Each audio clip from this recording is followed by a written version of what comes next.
Alabado sea Alá, Señor de los mundos, y la paz sea con todos los profetas y mensajeros de Alá, especialmente los más destacados de ellos. La paz sea pues con Abraham, Noé, Jesús, Moisés y el último de ellos, Muhammad. La paz sea con todos ellos. La paz de Alá sea sobre ti, querido telespectador, y para todos los que me vean en cualquier parte del mundo. Hermanos telespectadores, hoy hablaremos del camino al Islam, un tema de gran importancia además de arriesgado. La creencia en la ley de la diferencia del universo y en paralelo la diferencia en las creencias. He aquí algunos ejemplos de algunas aleyas del Corán, entre ellas las siguientes palabras de Dios, ensalzado sea. Si tu Dios hubiera querido, todos los habitantes de la tierra habrían creído. Tú no podrás hacer que los seres humanos crean, aunque se lo impongas. También dice Dios Altísimo en su sagrado libro: exhorta a los humanos, pues esa es tu misión. No se te ha concedido poder sobre ellos para forzarles a creer. Hermanos, ¿en manos de quién están los corazones y en manos de quién están sus llaves? Dios es el único que posee las llaves y el poder para abrir los corazones. Si ni siquiera los ángeles, los profetas o los mensajeros disponen de este poder, ¿cómo lo van a tener los que no lo son? Dios Altísimo se encargó él mismo de guiar a quien quiere por el buen camino y abrir su corazón a la fe y a la unicidad. Si Dios sabe que en el corazón de una persona hay bondad y voluntad para hacer el bien, Dios mismo abre su corazón al Islam. Dice Dios Altísimo al respecto: Dios abre al Islam el corazón de aquel a quien Él quiere guiar. Dios extravía a quien quiere y guía a quien quiere. Alá, ensalzado sea, le dice a su mensajero, la paz sea con él: y tú no habrías podido reconciliar sus corazones aunque hubieras gastado todo lo que hay en la tierra. Alá, en cambio, los ha reconciliado. Por eso, queridos hermanos, nuestro profeta, la paz sea con él, repetía mucho esta súplica. El hadith lo relata la madre de los creyentes, Aisha, Dios esté complacido con ella. Dijo que a menudo solía escuchar al mensajero de Dios, la paz sea con él, decir: oh Dios, que cambias los corazones, haz que mi corazón se adhiera a tu religión. Y dice Dios al respecto, enseñándonos este significado, en la sura de la familia de Imrán: Alá, no hagas que nuestros corazones se desvíen después de habernos guiado. Concédenos tu misericordia, tú eres el dadivoso. Y es que únicamente es Dios quien se encarga de guiar los corazones y adherirlos al camino de la verdad. Él guía a quien quiere y hace que se aferre a esta recta guía a quien le parece. Por eso, Aisha dijo que escuchaba al mensajero de Dios repetir esa súplica y dijo: oh mensajero de Dios, muchas veces te escucho decir: oh Dios, que cambias los corazones, haz que mi corazón se una a tu religión. Y el profeta le dijo a Aisha: en todo ser humano el corazón se encuentra entre dos dedos de Dios, que lo hace cambiar como Él quiere. No imaginemos, pues, asociar su imagen a lo que Él ha creado, porque Dios no tiene semejante ni equivalente. Por eso, quien ve el bien en su corazón, que sepa que es una concesión de Dios. Guíanos por el camino recto, se dice en la primera sura del Corán y se lee 17 veces en las oraciones obligatorias, 29 si le añadimos las oraciones voluntarias. Y aquí una pregunta: ¿acaso no seguimos el camino recto? La respuesta es sí, y aquí hay varias razones. La primera podría ser que alguien se descarría un poco del camino recto sin saberlo, por simple desconocimiento, pero también por dejarse vencer por un capricho o apetencia. El ser humano podría salir así del camino recto. La ignorancia es enemiga del saber y conlleva descarriarse del sendero recto, como también lo hacen las apetencias y los caprichos. Dios nos pregunta a los que hemos sido agraciados por el Islam por qué nos hemos apartado, bien sea por una razón o por otra, y por eso decimos: guíanos por el camino recto. La segunda cuestión de los significados de guíanos por el sendero recto nos remite a la sura de las mujeres y aparece en el Sagrado Corán. Oh creyentes, creed en Dios, en su mensajero, en el libro que fue revelado a su mensajero y en el libro que fue revelado anteriormente. Cuando dice oh creyentes, dice ya que son creyentes, y después dice creed. ¿Cuál es la diferencia entre los dos? Con creed quiere decir aferrarse a vuestra fe, a vuestra religión y ser sinceros en vuestra fe. Lo mismo cuando el Corán dice: guíanos por el camino recto, aunque Él ya nos ha guiado, alabado sea. Hoy os he perfeccionado vuestra religión, he completado mi gracia sobre vosotros y he dispuesto que el Islam sea vuestra religión. La explicación es que Dios me guíe en mi extravío y que haga que me aferre a este sendero recto. Es decir, en esto está el significado de aferrarse. Como dijo el profeta Abraham, la paz sea con él, y evita que mis hijos y yo adoremos a los ídolos. Y esta petición, a pesar de que fue él quien destruyó los ídolos cuando él aún era un niño. Aparte de Abraham, imam de los hanafíes, en su época no había nadie en todo el mundo que creyera en Dios y en su unicidad, y cuando le pusieron una catapulta para lanzarle al fuego, solo dijo: «Oh Dios, tú eres uno y único en el cielo, y yo soy el único en la tierra que te adora». Dirigiéndose a Alá, el mensajero de Dios, la paz sea con él, le dijo: «Sigue la religión de Abraham, que fue hanif y no asociador». Someterse a Dios sin hacer alarde de la fe ni de la sabiduría. No digas que te sometes a Dios con tu mente, con tu adoración, súplicas y entrega, porque Él nos da la gracia y a Él se la dedicamos. Cree en haberte agraciado al abrazar el Islam. Diles entonces: Muhammad, no creáis que es así, sabed que fue Dios quien os ha agraciado guiándoos hacia la fe. Por eso el mensajero de Dios, la paz sea con él, interpretó aquello cuando se levantaba para la oración nocturna y empezaba la oración con estas palabras. Con ellas nos enseña la modestia y el sometimiento a Dios, pidiendo que nos guíe en el camino recto y el conocimiento de la verdad. Y es que quien se deja llevar solo por su inteligencia, su fuerza o su dinero, se extravía, pero no quien confía en Dios. Quien tiene a Dios presente, se le abre el camino del éxito. El mensajero de Dios dirigía esta súplica a su Señor: «Oh Alá, guíame hacia el camino de la verdad. Ciertamente, con tu permiso, guías a quien te place hacia el camino recto». A pesar de ser Él quien llama a la gente a seguir el camino recto, el mismo mensajero de Dios dice: «Guíame». Nos enseña así modestia y sometimiento a Dios, a quien siempre se debe acudir para pedirle el camino recto cuando la verdad deja de estar clara en el ser humano. De esto inferimos que Dios Altísimo, con su poder, había hecho, si hubiera querido, que toda la humanidad creyera. De ahí viene que no podrás hacer que los humanos crean aunque se lo impongas. Que crea quien quiera y quien no quiera no crea. Y le evidenciamos la guía, dice el Corán, pero algunos fueron creyentes agraciados y otros incrédulos ingratos, y les hemos mostrado las dos vías. Por lo tanto, querido telespectador, sabemos que la buena guía está solo en manos de Dios Altísimo, y que si hubiera querido toda la humanidad habría creído. Sin embargo, Dios nos dejó elegir por nuestra cuenta, para que así nos juzgue por ello, dice Alá. No está permitido forzar a nadie a creer. La buena guía se diferencia del descarrío. ¿Por qué? Porque en el primer caso, Dios no quiere una adoración de apariencia, no quiere la envoltura sino la esencia, no quiere que se adore con el organismo sino con el alma. Por eso Dios, cuando el organismo deja de funcionar, deja el alma. Significa que si un hombre quiere hacer el bien y no puede, Dios le recompensa por ello a pesar de no hacerlo. Hay muchos ejemplos al respecto. Quien emigra por Alá encontrará muchos lugares para refugiarse y alimentarse, y quien deja atrás su hogar para emigrar por la causa de Alá y de su mensajero y le sorprenda la muerte, Alá le recompensará igual. Queridos hermanos, el profeta, la paz sea con él, nos lo enseñó cuando estuvo en la batalla de Tabuk.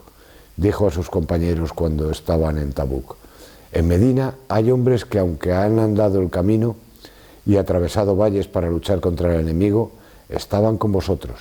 Lógicamente no estaban presentes físicamente, porque estaban en Medina, pero estaban con ellos en espíritu y por eso tuvieron la misma recompensa. No pudieron ir por estar enfermos o tener un motivo justificado, pero así se justifica en el hadith. Si el creyente enferma, Dios le da la misma recompensa que si estuviera sano. Por ejemplo, si uno ayunaba los lunes y jueves o se levantaba para la oración nocturna y luego no puede hacerlo por padecer una enfermedad, recibirá la misma recompensa que si lo hubiera hecho. El cuerpo no puede, pero la intención existe. Si tu enfermedad es cierta, conseguirá la santificación de Dios Altísimo. Y también en un hadiz auténtico dice el mensajero de Dios: un siervo al que Dios le da dinero lo gasta en hacer el bien, y otro siervo al que Dios no le dio dinero dice: si tuviera dinero como el otro lo gastaría en hacer el bien y por la causa de Dios como hace él. El mensajero de Dios dice: los dos tendrán la misma recompensa. Pero hay otras dos personas. A una Dios le dio muchas riquezas, pero corrompe y desobedece a Dios con ellas, y al otro no, pero también piensa en corromper y desobedecer. Los dos tienen el mismo pecado. Dios les ha tratado según sus intenciones. Así, queridos hermanos, Dios glorificado sea, nos enseña que la buena guía está en sus manos y que la discrepancia existe. Así nos hace ver la prueba de su sabiduría y su poder. ¿En qué? Si Dios hubiera querido, habría creado a toda la humanidad sumisa a sus designios y les habría hecho que fueran como los ángeles. Nos hizo ver estos ejemplos en su creación. Los ángeles son siervos honrados, no desobedecen a Dios en lo que les ordena y hacen lo que se les manda. Los ángeles están próximos a Dios, le glorifican de día y de noche y no se cansan de ello.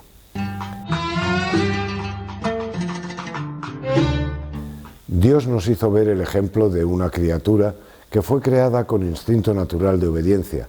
No hay en el cielo un espacio de 4 dedos en el que no encontremos un ángel adorando a Dios. La casa frecuentada. Cada día entran a ella 70.000 ángeles para adorar a Alá y no vuelven hasta el día de la resurrección. Dios prescinde de sus siervos y de sus criaturas, haciéndonos ver así un tipo de criaturas que son obedientes. Este es un ejemplo.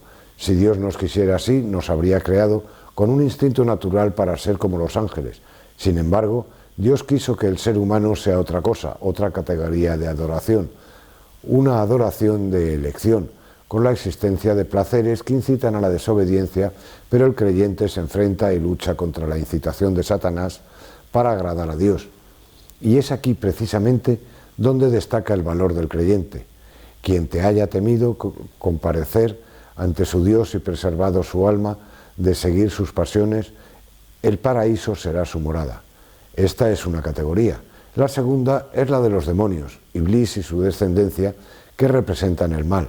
En la tercera categoría, Dios determinó 2 voluntades, la voluntad del bien y la del mal, y el ser humano debe elegir cuál de los 2 caminos va a seguir. Así Dios, glorificado sea, nos enseña su sabiduría en lo que se refiere a la diferencia de sus criaturas. Respecto a las creencias, o más bien respecto a la legislación. A cada profeta, Dios le asignó una legislación acorde a su gente, a su tiempo y al estado de sus seguidores. A cada uno os hemos dado una legislación propia y una guía. A cada uno, es decir, a los profetas y mensajeros. Os digo esto para que comprendáis que en el mundo hay diferentes confesiones. Hay judíos, cristianos, musulmanes, ateos, budistas. Hay quienes adoran a las piedras y quienes adoran al fuego, los que no creen en Dios y los que adoran a Satanás. ¿Acaso Dios nos ordenó obligar a todos ellos a abrazar el Islam? Lo realmente importante es que Dios quiere que se le adore con el corazón, porque ¿qué beneficio puede tener una adoración obligada? El sometimiento a Dios sin amor no es aceptado por Dios, y el amor a Dios sin obediencia ni entrega no es una adoración a Dios. Por eso es necesario adorar a Dios con los 2 fundamentos, obediencia plena y amor pleno, el sometimiento y el amor sincero. La pregunta es, ¿acaso Dios quiere el rezo de gente obligada a ello, a la glorificación por coacción? No está permitido forzar a nadie a creer. Por eso hay que leer el Corán para entender al mensajero del Islam.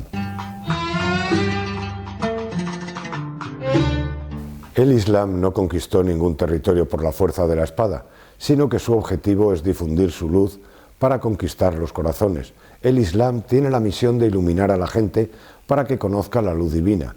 Los pueblos fueron obligados a adorar a sus soberanos y gobernantes, pero entonces llegó el Islam para acabar con ello y tener libertad para elegir. Cuando el Islam conquistó aquellas tierras, no obligó a nadie a entrar en el Islam. Y aquí una pregunta: ¿acaso los hipócritas no fingieron ser creyentes? ¿Acaso no dijeron no hay más Dios que Alá y Mohammed es el mensajero de Alá? Sí, lo dijeron. ¿Acaso no rezaron? Sí, rezaron detrás del mensajero de Dios. ¿Acaso no ayunaron y dieron el zakat? ¿Acaso no hicieron el hajj? Vivían entre los musulmanes fingiendo. Pero Dios Altísimo nos dice que gente así es más maligna que los incrédulos y que en el más allá estarán en el hogar más profundo del fuego. No sirve de nada la obediencia de alguien si no está convencido y no cree, dice lo contrario de lo que piensa. De esto inferimos, querido hermano, que el mensaje del Islam va dirigido al corazón y a la inteligencia. Convéncete y ama y serás bienvenido entre los musulmanes. Y si no quieres aceptar el Islam, tendrás todo el respeto en aquello que elijas, tanto confesiones como pensamientos. Y es que, como decía al principio, no está permitido forzar a nadie a creer. Lo que debemos entender ahora, que el mundo entero se ha convertido en un solo pueblo y se relaciona el norte con el sur y el este con el oeste, ahora que el mundo se ha convertido en una pequeña aldea gracias a los diferentes medios de comunicación, es que hay que vivir la cultura de la diversidad. Si creemos en esta diversidad, hay que respetar las opiniones de los demás, y así seguiríamos el camino del diálogo, que es una de las bases fundamentales en la relación entre pueblos y naciones. Aquí vuelvo a la sunna del profeta, la paz sea con él, y a la conducta de sus sucesores después, para encontrar que el profeta nunca obligó a nadie a abrazar el Islam, sino que más bien lo aceptó. Cuando Usama ibn Zaid, estando en una batalla, mató a un hombre que había dicho «No hay más Dios que Allah», después de haber matado a muchos musulmanes, y se lo contó al profeta, la paz sea con él, el profeta se enfadó y le dijo «¿Mataste a un hombre que dijo «No hay más Dios que Allah»?» Y Usama le respondió «Es que era un mentiroso». Entonces el profeta le contestó «¿Acaso penetraste en su corazón?» Queridos hermanos, este es el Corán. Nos habla y nos enseña a nosotros los musulmanes. Nosotros responderemos por nuestros actos y vosotros por los vuestros. Allah nos exhorta a aproximarnos a los puntos que nos unen y alejarnos de los puntos que nos diferencian. Dios Altísimo puso la vida entre tú y yo y debemos intercambiar el bien, los beneficios, las ideas, las culturas y todo lo relacionado con la construcción de las civilizaciones. Y de aquí precisamente vienen las ventajas de las diferencias para dar y recibir. No existe un estado del mal y un estado del bien, o una civilización superior y otra inferior. La civilización es como un niño que fue creciendo y así hasta llegar a donde hoy ha llegado. Adquirió su fuerza con el intercambio. No nació una civilización ya adulta, sino que se construyó intercambiando las ciencias y los conocimientos entre el norte y el sur, el este y el oeste. El Islam conquistó las mentes y las ideas y no lo hizo con la espada.